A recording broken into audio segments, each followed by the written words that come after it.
Bible in a Year Live Chronological Project, Week 14, Day 4, English Standard Version. The Death of Eli. A man of Benjamin ran from the battle line and came to Shiloh the same day, with his clothes torn and with dirt on his head. When he arrived, Eli was sitting on his seat by the road, watching, for his heart trembled for the ark of God. And when the man came into the city and told the news, all the city cried out. When Eli heard the sound of the outcry, he said, "What is this uproar?" Then the man hurried and came and told Eli. Now Eli was 98 years old, and his eyes were set so that he could not see.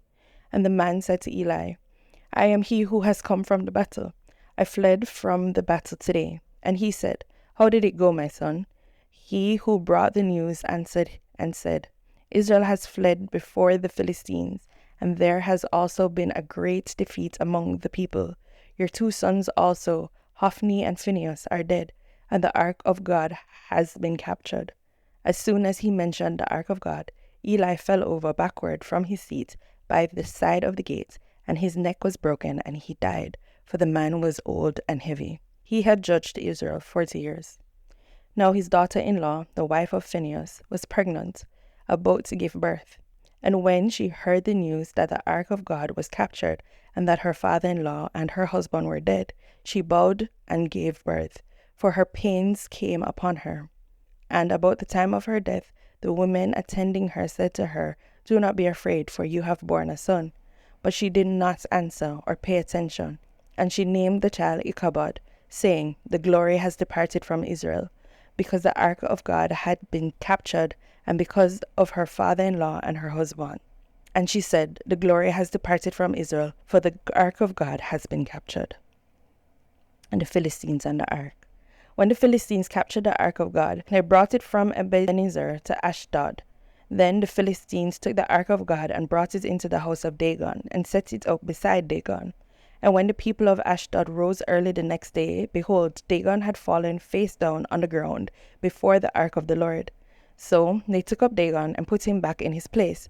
But when they rose early on the next morning, behold, Dagon had fallen face down on the ground before the ark of the Lord, and the head of Dagon and both his hands were lying cut off on the threshold. Only the trunk of Dagon was left to him. This is why the priest of Dagon and all who enter the house of Dagon do not tread on the threshold of Dagon in Ashdod to this day. The hand of the Lord was heavy against the people of Ashdod, and he terrified and afflicted them with tumors, both Ashdod and its territories. And when the men of Ashdod saw how things were, they said, "The ark of the God of Israel must not remain with us, for his hand is hard against us and against Dagon our God." So they sent and gathered together all the lords of the Philistines and said, "What shall we do with the ark of the God of Israel?" They answered, "Let the ark of the God of Israel be brought around to Gath." So they brought the ark of the God of Israel there. But after they had brought it around, the hand of the Lord was against the city, causing a very great panic, and he afflicted the men of the city, both young and old, so that tumors broke out on them. So they sent the ark of God to Ekron. But as soon as the ark of God came to Ekron, the people of Ekron cried out, "They have brought around to us the ark of the God of Israel to kill us and our people." They sent therefore and gathered together all the lords of the Philistines and said, "Send away the ark of the God of Israel, and let it return to its own place, that it may not kill us and our people." For there was deathly panic throughout the whole city. The hand of God was very heavy there. The men who did not die were struck with tumors, and the cry of the city went up to heaven. The ark returns to Israel. The ark of the Lord was in the country of the Philistines 7 months, and the Philistines called for the priests and the diviners and said, "What shall we do with the ark of the Lord? Tell us with what we shall send it to its place." They said, "If you send away the ark of the God of Israel, do not send it empty, but by all means return him a guilt offering. Then you will be healed, and it will be known to you why his hand does not turn away from you." And they said, "What is the guilt offering that we shall return to him?" They answered, 5 golden tumors and 5 golden mice, according to the number of the Lord of the Philistines, for the same plague was on all of you and on your lords. So you must make images of your tumors and images of your mice. that ravaged the land, and give glory to the God of Israel. Perhaps he will lighten his hand from off you and your gods and your land. Why should you harden your hearts as the Egyptians and Pharaoh hardened their hearts? After he had dealt severely with them, did they not send the people away, and they departed? Now then, take and prepare a new cart and 2 milk cows, on which there has never come a yoke, and yoke the cows to the cart, but take their calves home away from them. And take the ark of the Lord, and place it on the cart, and put in a box at its side the figures of gold, which you are returning to him as a guilt offering. Then send it off, and let it go its way, and watch. If it goes up on the way to its own land, to Beth Shemesh, then it is he who has done us this great harm. But if not, then we shall know that it is not his hand that struck us. It happened to us by coincidence. The men did so, and took 2 milk cows, yoked them to the cart, and shut up their calves at home. And they put the ark of the Lord on the cart, and the box with the golden mice and the images of their tumors. And the cows went straight in the direction of Beth Shemesh, along one highway, lowing as they went. They turned neither to the right nor to the left, and the lords of the Philistines went after them as far as the border of Beth Shemesh. Now the people of Beth Shemesh were reaping their wheat harvest in the valley, and when they lifted up their eyes and saw the ark, they rejoiced to see it. The cart came into the field of Joshua of Beth Shemesh and stopped there. A great stone was there, and they split up the wood of the cart and offered the cows as a burnt offering to the Lord. And the Levites took down the ark of the Lord and the box that was beside it, in which were the golden figures, and set them upon the great stone. And the men of Beth Shemesh offered burnt offerings and sacrifices on that day to the Lord. And when the 5 lords of the Philistines saw it, they returned that day to Ekron. These are the golden tumors that the Philistines returned as a guilt offering to the Lord: 1 for Ashdod, 1 for Gaza, 1 for Ashkelon, 1 for Gath, 1 for Ekron, and the golden mice according to the number of all the cities of the Philistines, belonging to the 5 lords, both fortified cities and unwalled villages. The great stone beside which they set down the ark of the Lord is a witness to this day in the field of Joshua of Beth Shemesh. And he struck some of the men of Beth Shemesh because they looked upon the ark of the Lord. He struck 70 men of them, and the people mourned because the Lord had struck the people with a great blow. Then the men of Beth Shemesh said, Who is able to stand before the Lord, this holy God, and to whom shall he go up away from us? So they sent messengers to the inhabitants of Kiriath-Jearim, saying, The Philistines have returned the ark of the Lord. Come down and take it up to you. And the men of Kiriath-Jearim came and took up the ark of the Lord, and brought it to the house of Abinadab on the hill. And they consecrated his son Eleazar to have charge of the ark of the Lord. From the day that the ark was lodged at Kiriath-Jearim, a long time passed, some 20 years. And all the house of Israel lamented after the Lord. Samuel judges Israel. And Samuel said to all the house of Israel, If you are returning to the Lord with all your heart, then put away the foreign gods and the Ashtaroth from among you, and direct your heart to the Lord, and serve him only, and he will deliver you out of the hand of the Philistines. So the people of Israel put away the Baals and the Ashtaroths, and they served the Lord only. Then Samuel said, Gather all Israel at Mizpah, and I will pray to the Lord for you. So they gathered at Mizpah, and drew water, and poured it out before the Lord, and fasted on that day, and said there, We have sinned against the Lord. And Samuel judged the people of Israel at Mizpah.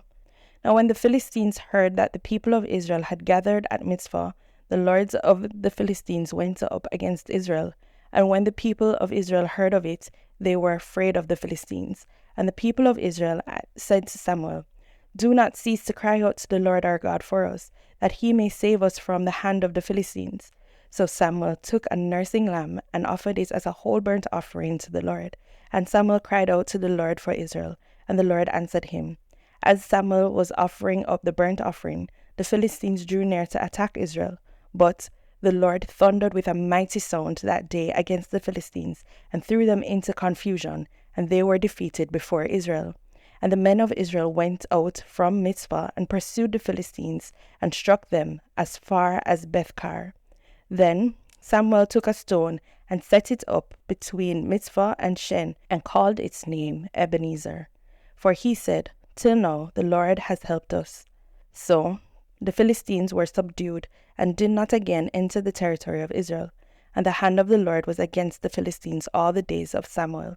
The cities that the Philistines had taken from Israel were restored to Israel, from Ekron to Gath, and Israel delivered their territory from the hand of the Philistines.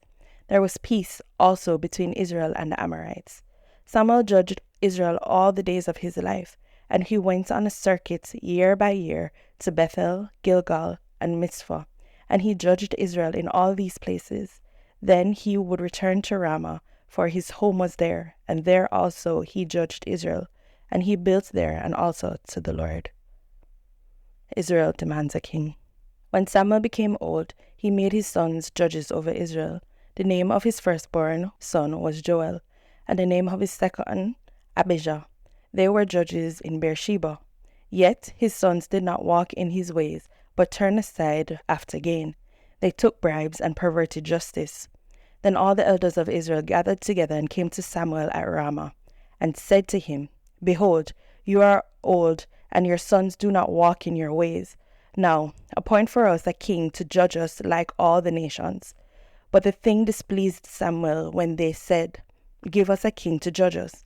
And Samuel prayed to the Lord, and the Lord said to Samuel, "Obey the voice of the people in all that they say to you, for they have not rejected you, but they have rejected me from being king over them. According to all the deeds that they have done from the day I brought them up out of Egypt, even to this day, forsaking me and serving other gods, so they are also doing to you. Now then, obey their voice. Only you shall solemnly warn them, and show them the ways of the king who shall reign over them." Samuel's warning against kings. So Samuel told all the words of the Lord to the people who were asking for a king from him. He said, "These will be the ways of the king who will reign over you. He will take your sons and appoint them to his chariots, and to be his horsemen, and to run before his chariots. And he will appoint for himself commanders of thousands and commanders of 50s, and some to plow his ground, and to reap his harvest, and to make his implements of war, and the equipment of his chariots. He will take your daughters to be perfumers, and cooks, and bakers. He will take the best of your fields and vineyards and olive orchards and give them to his servants. He will take the 10th of your grain and of your vineyards and give it to his officers and to his servants. He will take your male servants and female servants and the best of your young men and your donkeys and put them to his work. He will take the 10th of your flocks, and you shall be his slaves. And in that day you will cry out because of your king, whom you have chosen for yourselves, but the Lord will not answer you in that day." The Lord grants Israel's request. But the people refused to obey the voice of Samuel, and they said, "No, but there shall be a king over us, that we also may be like all the nations, that our king may judge us and go out before us and fight our battles." And when Samuel had heard all the words of the people, he repeated them in the ears of the Lord. And the Lord said to Samuel, "Obey their voice and make them a king." Samuel then said to the men of Israel, "Go every man to his city."